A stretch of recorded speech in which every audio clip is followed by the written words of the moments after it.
Hey guys, welcome back. We're at part 3 of our mini-series on the biggest considerations when it comes to staying healthy, fit, and avoiding injury when you're starting a new exercise program.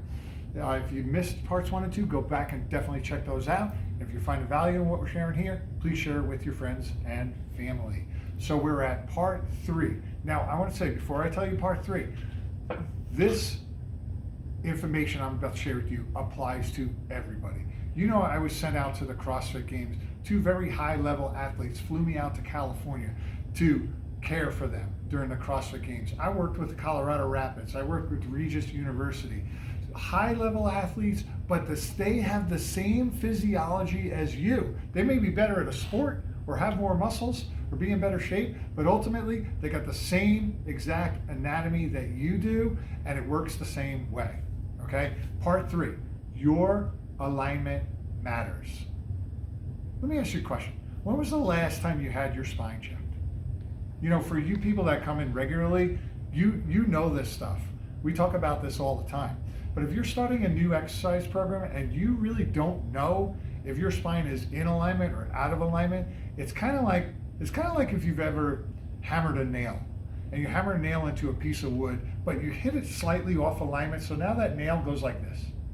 Now what happens if I continue to hammer a nail? I continue hammering a bent nail, it becomes what? More bent.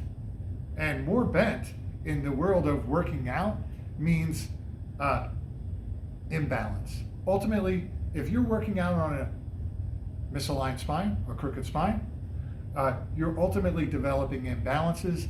Imbalances are going to lead to injury. There's no way around that, sooner or later.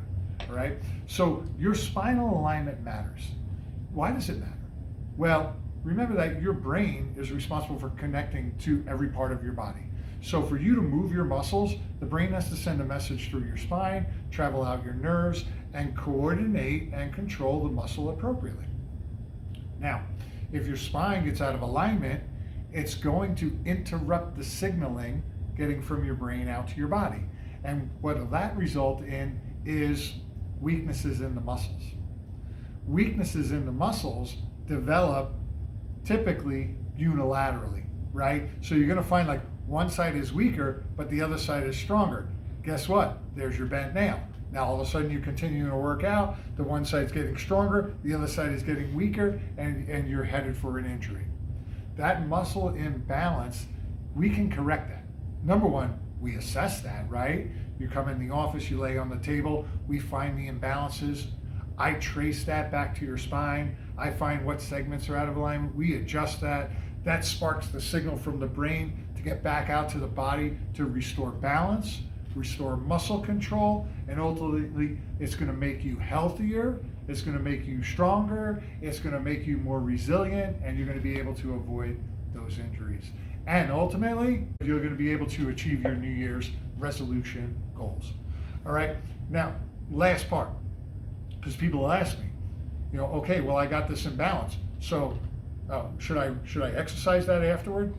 And I'm going to say this, there's a big fallacy that you should exercise both left and right side, but no, after the adjustment, that nerve flow is restored. We just want to engage the side that was diminished to bring that back up, to bring you back into balance. That's how it works. It's so simple, but having good alignment means good nerve flow, means good performance. All right, so lots of tips that we could talk about in general. I've shared with you my 3 biggest from the chiropractic perspective, but I'd love to know from your perspective what I missed, and thanks for tuning in.